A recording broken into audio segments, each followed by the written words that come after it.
Hello दोस्तों, मैं ज़ुबैर अहमद। बहुत सारे लोग लगातार मुझसे एक ही बात पूछ रहे हैं कि मैं लंबे टाइम से वीडियो क्यों नहीं डाल रहा हूँ, स्टॉक मार्केट की अपडेट्स के बारे में क्यों शेयर नहीं कर रहा हूँ। तो चलिए आज मैं आपके सामने थोड़ी सी अपनी अपडेट, अपनी ज़िंदगी के बारे में और सऊदी अरब की जर्नी के बारे में बताता हूँ, ताकि आपको भी बहुत सारी चीज़ें सीखने को मिलें। तो चलिए आज थोड़ी सी बातें आपके सामने की जाएं, जो भी बातें हैं वो आपके साथ में शेयर की जाएं। तो सबसे पहले मैं आपको बताना चाहता हूं कि मैं स्टॉक मार्केट के अलावा किसी और चीज़ में बिजी था। जैसा कि आपको पता है कि सऊदी अरब में जॉब कर रहा था मैं, तो वहाँ तो मैं बिजी था ही। उसके अलावा मैं स्टॉक मार्केट से अपना फोकस हटाकर किसी और दूसरे काम पर मेरा फोकस था। उसके बारे में सीख रहा था, उसके बारे में जानने की कोशिश कर रहा था, जिसकी वजह से मेरा फोकस स्टॉक मार्केट से हट चुका था। इसीलिए आपके सामने अपडेट्स नहीं आ रही थी। अब देखिएगा, स्टॉक मार्केट एक इन्वेस्टमेंट प्लेटफॉर्म है जहां पर हम इन्वेस्टमेंट कर सकते हैं, लेकिन वहां पर ये सोचे कि हम फुल टाइम काम कर सकते हैं तो इसके लिए एक बहुत बड़ी प्लानिंग की ज़रूरत होती है और बहुत कुछ आपके पास होना चाहिए, तभी आप फुल टाइम स्टॉक मार्केट से अर्निंग कर सकते हैं। तो जो कि मेरा ये सेटअप नहीं है और स्टॉक मार्केट को एज ए पार्ट टाइम ही मैंने हमेशा लिया है। तो अब मुझे क्या करना चाहिए कि इस काम कोई ऐसा काम मिल जाए जहां से मेरी अर्निंग होती रहे, जहां से एक ज़रिया बन जाए कमाई करने का। तो मैं उसी चीज़ पर ध्यान दे रहा था। असल में बात यह है कि इस टाइम पर मैं इंडिया में हूँ और सऊदी अरब को छोड़ करके फाइनली आ चुका हूँ। थोड़ी सी आपको अपनी जर्नी के बारे में बताऊंगा कि कैसे मैं सऊदी अरब में गया हूँ और मैंने क्या क्या काम वहाँ पर किया। सबसे पहली बात सन 2018 की पहले की है कि मैं मुंबई के अंदर बहुत सारे काम मैंने किए, नुकसान हुए वहाँ पर। मेरे मेरे ऊपर कर्जा भी हो चुका था, एक अच्छा खासा कर्जा आ, अपने बिजनेस के अंदर नुकसान उठाने के बाद हुआ था। तो मैंने फाइनली डिसीजन लिया कि मैं सऊदी अरब जाऊंगा। और मेरे ही किसी दोस्त ने, जो कि एजेंट था, उसने कहा कि सऊदी अरब के अंदर 1400 रियाल में कोई एक वीज़ा निकली है काम के लिए, और काम रहेगा आपका ड्राइविंग का। तो 1400 रियाल के हिसाब से मैंने लगाया और मुझे दिखाई दिया कि ठीक है, मुझे यहाँ पर काम करना चाहिए, क्योंकि मेरे पास और कोई दूसरा रास्ता नहीं था अपना कर्जा निकालने के लिए। तो सन 2018 जनवरी में मैं सऊदी अरब में आया और यहाँ पर आकर के मैंने जो काम किया है वो है हाउस ड्राइविंग का, जो घर का ड्राइवर होता है उसी का काम मैंने यहाँ पर शुरू किया था। फिर इसके बाद धीरे धीरे करके टाइम गुजरता गया, 1400 रियाल में काम मैं कर रहा था।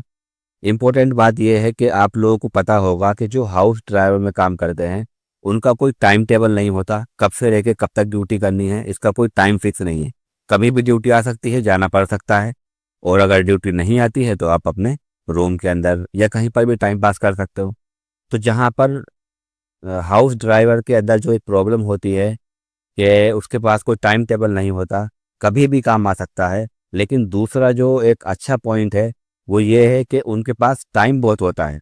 अगर काम आया तो चले जाओ, और नहीं आया तो आप रूम के अंदर बैठ करके अपना चिल कर रहे हैं। तो यही मेरे साथ में होता था। और ख़ास करके मेरी जो ड्यूटी आती थी बहुत छोटे वक्त के लिए आती थी। जैसे बकाले से कोई सामान लेकर आ गए, या ग्रोसरी का कोई सामान हो गया, या कोई मेडिसिन वगैरह हो गई। थोड़े थोड़े सामान जो होते हैं वो मेरे से मंगाए जाते थे, जिनमें मुझे 15-20 मिनट लगता और उसके बाद मैं रूम पर आकर के फ्री बैठता।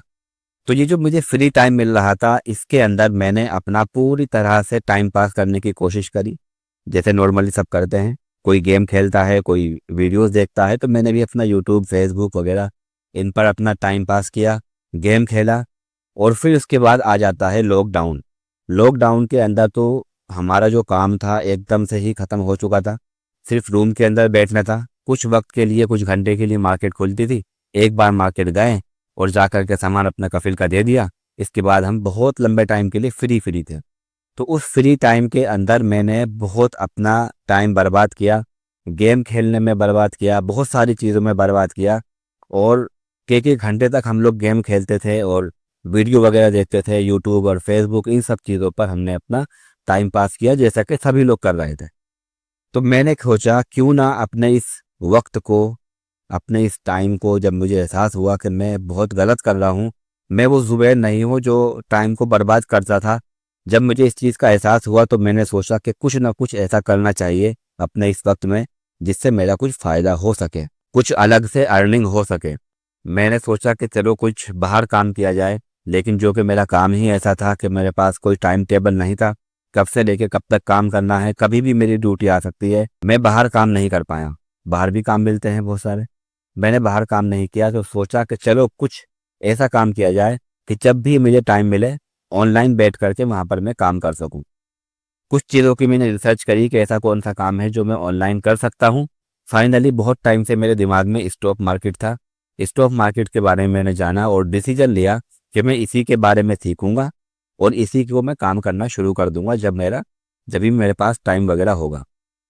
तो स्टार्टिंग में मैंने स्टॉक मार्केट के बारे में सीखा, उसको समझने की कोशिश करी और फिर अपना अकाउंट भी इंडियन स्टॉक मार्केट में ओपन कर लिया और एक नए इंसान की तरह मैंने अपना ये काम शुरू किया। कोई सा भी स्टॉक खरीद लिया, कोई सा भी बेच लिया, इस तरह की चीज़ें मैंने करना शुरू की। फिर इसके बाद कुछ ऑनलाइन मुझे ग्रुप मिल गए, व्हाट्सएप के, टेलीग्राम के, जो ये बोलते थे कि आप हमारे ग्रुप में आइए, हम आपको बताएंगे कौन सा स्टॉक कब खरीदना है, कब बेचना है। उस तरह की चीज़ें वो बताया करते थे जो कि नॉर्मली स्कैम होते हैं। हर कोई अपने फ़ायदे के लिए इस तरह का ग्रुप बनाता है और फिर आखिर में आके उस ग्रुप का चार्ज देना पड़ता है। तो स्टार्टिंग में फ्री के अंदर मैंने बहुत सारे ग्रुप को ज्वाइन किया। उसके अंदर मुझे बताया गया कि आप फ्यूचर ट्रेडिंग, ऑप्शन ट्रेडिंग कीजिएगा। ये जो हम नॉर्मल ट्रेडिंग करते हैं, जो असली स्टॉक होते हैं उसे खरीदते थे इक्विटी के अंदर, उसे उसने मना किया और कहा कि आप फ्यूचर ट्रेडिंग, ऑप्शन ट्रेडिंग कीजिएगा। इसके अंदर आप छोटा सा अमाउंट लगा करके बड़े बड़े प्रॉफिट ले सकते हो। आप 5,000 लगा करके 5,000 का प्रॉफिट आपको हो सकता है। तो जब मैंने ये चीज़ सुनी तो मुझे अच्छा लगा। तो मैंने फिर फ्यूचर ट्रेडिंग, ऑप्शन ट्रेडिंग उनके कहने पर शुरू की। अब वो जो बोलते थे वही मैं करता था। ग्रुप के अंदर वो लोग भेजते थे, इस स्टॉक का पुट बाय कर लीजिए, शेयर कर लीजिए, इस फ्यूचर की लॉट उठा लीजिए, इस ऑप्शन में काम कर लीजिए। वो सारी के सारे मुझे काम बताया करते थे और मैं उनको फॉलो करता था। तो उसके अंदर ही मेरे को बहुत बड़े बड़े नुकसान हुए हैं। जाहिर सी बात है, वो लोग भी इतने बड़े एक्सपर्ट नहीं थे, वो सब स्कैमर ही थे और बड़े बड़े प्रॉफिट भी हुए। बाद में मुझे मालूम पड़ा कि ये जो फ्यूचर ट्रेडिंग, ऑप्शन ट्रेडिंग है, ये गलत भी है और बहुत रिस्की भी है। तो मैंने इसको छोड़ दिया। फिर मैं आ गया अपने असल स्टॉक मार्केट, जिसे बोलते हैं इक्विटी स्टॉक मार्केट। उसके अंदर आकर के मैंने काम किया। एक नए इंसान की तरह मैंने कोई सा भी स्टॉक खरीदा, कभी भी बेच दिया, कभी भी खरीद लिया, जो कि मैं जान नहीं रहा था, अभी मुझे इतनी नॉलेज नहीं थी। उसके बाद मुझे पता लगा कि मुझे थोड़ा सा ज़्यादा टाइम दे करके, थोड़ा ज़्यादा फोकस करके इसको सीखना पड़ेगा। तो मैंने यूट्यूब से, वेबसाइट से और किताबों से बेसिक नॉलेज स्टॉक मार्केट का लिया। कैंडल स्टिक वगैरह, टेक्निकल वगैरह, जो नॉलेज फ्री में मिलता है, यूट्यूब वगैरह पर अवेलेबल है, वो सारी चीज़ें मैंने देखने की कोशिश करी। इन चीज़ों को सीखते हुए मुझे बहुत अच्छा जानकारी हो चुकी थी और मैं ठीक ठाक काम भी कर रहा था स्टॉक मार्केट में। लेकिन जो एक कॉन्फिडेंस होता है ना, ठीक है, जो कॉन्फिडेंस होता है कि ये स्टॉक खरीदना है तो खरीदना है, ये बेचना है तो बेचना है, वो चीज़ मेरे अंदर अभी तक नहीं आई थी, उसको आना बाकी था। तो जो कॉन्फिडेंस लाने के लिए मुझे मालूम पड़ गया था कि मैं बेसिक थोड़ा सीख चुका हूँ, लेकिन अभी एडवांस सीखना बाकी है, जो कि यूट्यूब वगैरह पर ईजिली अवेलेबल नहीं है। उसके बाद मैंने ढूंढना शुरू किया कि मुझे एडवांस कहाँ से मिलेगा स्टॉक मार्केट का नॉलेज। तो मैं गया लोगों के जो पेड कोर्स होते हैं, जिन्हें आप पैसा दे करके खरीदते हो, उन कोर्स, उन सेमिनार, उन वेबिनार की तरफ, जहाँ पर आप पैसा दे करके स्टॉक मार्केट की जानकारी लेते हो। अब देखिएगा, जितने भी लोग यूट्यूब पर स्टॉक मार्केट के बारे में बता रहे हैं, ऑलमोस्ट सभी के पास अपना एक पेड कोर्स होता है, जिसमें वो बोलते हैं कि आप हमको पैसा दीजिए, हम आपको कुछ ट्रिक, कुछ स्पेशल हमारा सीक्रेट है जो स्टॉक मार्केट का है, आपको बताएंगे। तो सभी के पास अपना अपना कोर्स होता है। तो जाहिर सी बात है कि सभी के पास मुझे नहीं जाना था। मुझे कोई लेजेंड, कोई बड़ा ऐसा स्टॉक मार्केट का बंदा चाहिए था जो अपना कोर्स, अपना एडवांस कोर्स हमको दे सके। तो मैं एक बंदे की वीडियो बहुत ज़्यादा देखता था, जो मुझे लगता था कि ये जेन्युइन स्टॉक मार्केट में काम करता है, उनकी बातें मुझे समझ में आती थी, उनका कोर्स मैंने लिया। और उसके बाद मैंने बहुत सारे कोर्स और बहुत सारा पैसा दे करके बहुत कुछ एडवांस सीखने की कोशिश करी। तो मैंने बेसिक सीखा, फिर एडवांस सीखा और फिर अपना जो एक्सपीरियंस था उसके हिसाब से मैंने बहुत सारी चीज़ें स्टॉक मार्केट की निकाली, अपने हिसाब से स्टॉक मार्केट को करना शुरू किया और वहाँ से मुझे एक अच्छा कॉन्फिडेंस मिला और बहुत कुछ जानने के बाद बहुत अच्छे से मेरा काम भी चलने लगा स्टॉक मार्केट का। अब मैंने सोचा कि मैं इंडियन स्टॉक मार्केट में ही क्यों काम कर रहा हूँ, अगर पॉसिबल हुआ तो मैं सऊदी स्टॉक मार्केट में भी काम करूँगा। वहां पर मेरा अकाउंट ओपन हो गया आसानी से। तो मैंने सोचा इससे अच्छी बात ही क्या है, अगर इंडियन स्टॉक मार्केट नहीं चल रही होगी तो सऊदी स्टॉक मार्केट चलेगी, और सऊदी स्टॉक मार्केट नहीं चल रही होगी तो इंडियन मार्केट चलेगी। तो मैं एक तरीके से फ्री नहीं बैठूंगा और लगातार स्टॉक मार्केट में काम कर, ये सोच करके मैंने इंडियन स्टॉक मार्केट और सऊदी स्टॉक मार्केट दोनों में काम करना शुरू किया, जो कि इतना मुश्किल मुझे नहीं लगा और ठीक ठाक चलने लगा। फिर इसके बाद मुझे क्रिप्टो करेंसी के बारे में मालूम पड़ा, तो मैंने क्रिप्टो करेंसी में काम करने की सोची कि चलो यहाँ पर भी थोड़ा सा अपना फंड लगाया जाए, जहाँ से अगर कुछ हो सकता है तो हो जाएगा, नहीं होगा तो नहीं होगा। तो ये सोच करके मैं क्रिप्टो करेंसी मार्केट के अंदर भी उतरने की कोशिश करी। जब मैंने क्रिप्टो करेंसी खरीदने के लिए सऊदी अरब में रिसर्च करनी शुरू की, तो मुझे कोई वेबसाइट, कोई वीडियो उस टाइम पर नहीं मिली कि हमें रियाल से, सऊदी रियाल से कैसे क्रिप्टो करेंसी खरीदनी है। तो मैंने सोचा कि चलो इसकी खुद की ही रिसर्च की जाए, खुद ही जानकारी ली जाए।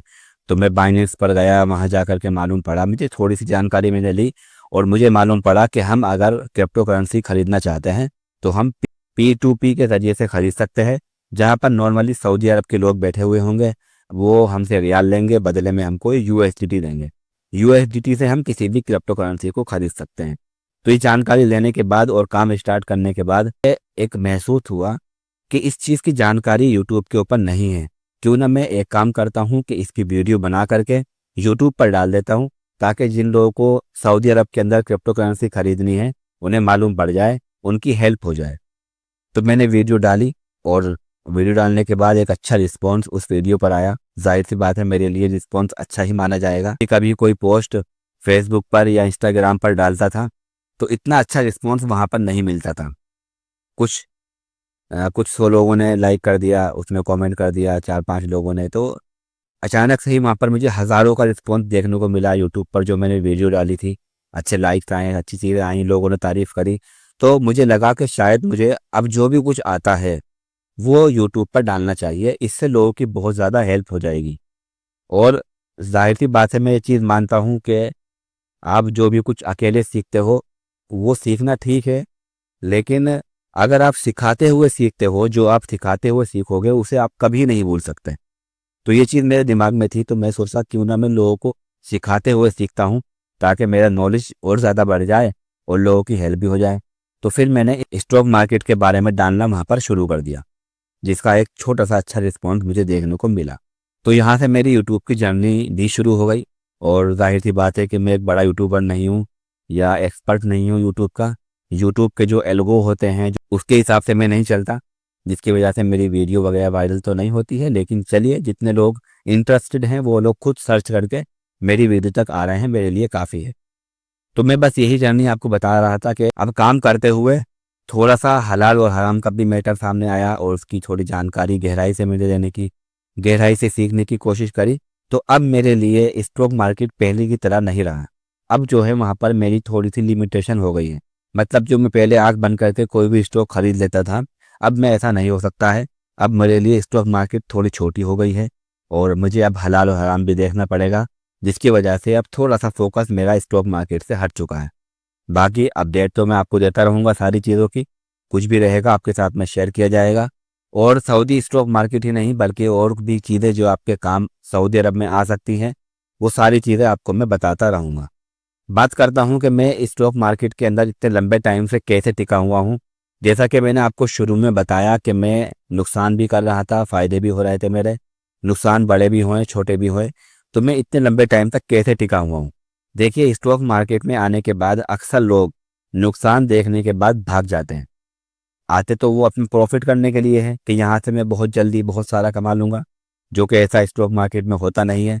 तो वो क्या करते हैं कि जब उनका नुकसान होता है, थोड़ा ज़्यादा बड़ा होता है, तो वो निकल के भाग जाते हैं स्टॉक मार्केट से कि स्टॉक मार्केट हमारे लिए नहीं बनी है। ये सोच करके वो निकल जाते हैं कि यहाँ पर सिर्फ नुकसान होता है।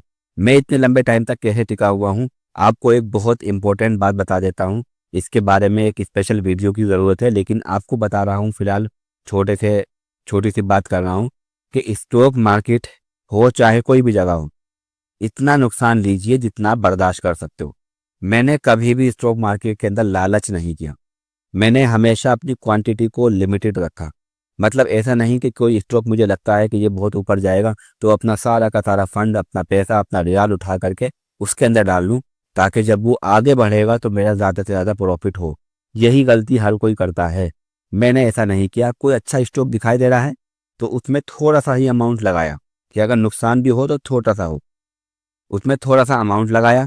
फिर दूसरा अच्छा स्टॉक देखा, दूसरा अच्छी अपॉर्चुनिटी देखी, उसमें थोड़ा अमाउंट लगाया।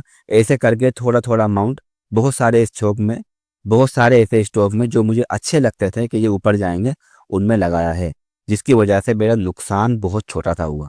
इतना छोटा नुकसान हुआ कि मैं बर्दाश्त कर सकता हूँ। मेरे लिए वो नुकसान नुकसान नहीं माना जाएगा।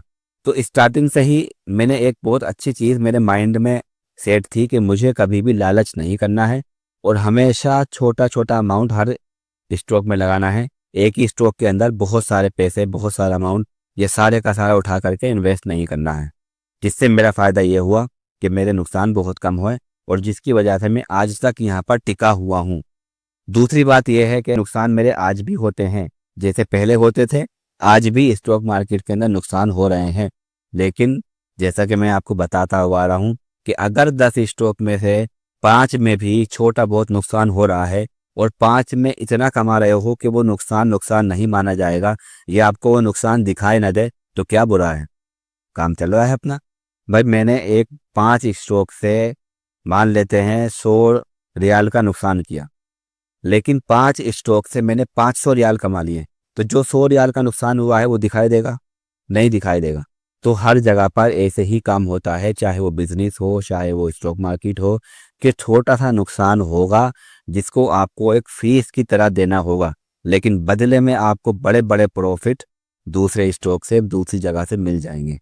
अब इसी तरह से काम होता है बहुत सारी मार्केट के अंदर, एक के साथ एक फ्री ले लो, या कोई चीज़ डिस्काउंट में दी जाती है। तो बहुत सारे ऐसे नुकसान लोग करते हैं बिजनेस के अंदर। वजह ये होती है कि लोग एक के साथ एक फ्री के लालच में हमारे स्टोर पर आ जाएं और वहां पर हम नुकसान उठा लेंगे, लेकिन उसके बदले में स्टोर पर आने के बाद जो सामान खरीदेंगे वहां से हम इतना कमा लेंगे कि एक के साथ एक फ्री देने पर जो हमारा नुकसान हो रहा है वो नुकसान हमको दिखाई ही न दे।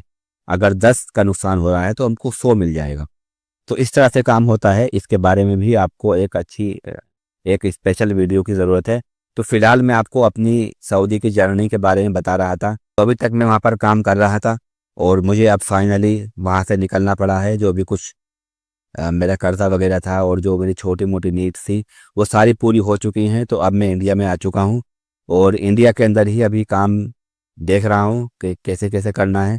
अब आगे हो सकता है कि कभी ऐसा मौका मिले अच्छी सैलरी का, सऊदी जाने के लिए कोई वीज़ा मिलेगा तो मैं आ सकता हूँ।